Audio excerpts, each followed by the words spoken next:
ចាសួស្តីបងប្អូនទាំងអស់គ្នាថ្ងៃនេះជាថ្ងៃអាទិត្យនាងខ្ញុំទំនេរពីការងារបាននាំកូនមកលេងនៅផ្លូវ60ម៉ែត្រ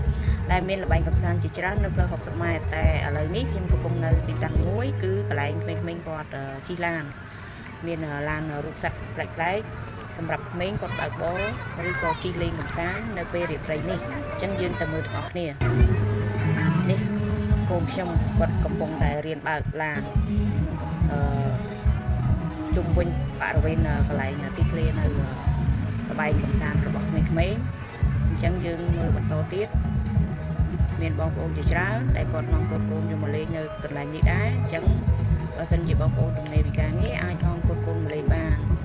វាមិនជាថ្លៃអីប្រហែលទេបងប្អូនទាំងអស់គ្នាតម្លៃសមរម្យក្នុងការឲ្យកូនយើងជិះឡានលេងកម្សាន្តនៅទីតាំងផ្លូវ60ម៉ែត្រអូខេ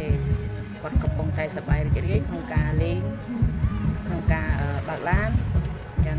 យើងទៅមើលបន្តទៀតតើមានអ្វីខ្លះនេះមកដល់កន្លែងញ៉ាំអីហើយបងប្អូនដូចជាស្ងាត់នៅតិចហើយព្រោះអីនេះក្នុងទៅហ្នឹងវាចេះអត់មនុស្សដែរហើយវាអត់សូវមានមនុស្សដូចពីក្បាលល្ងាចទេអញ្ចឹងបងប្អូន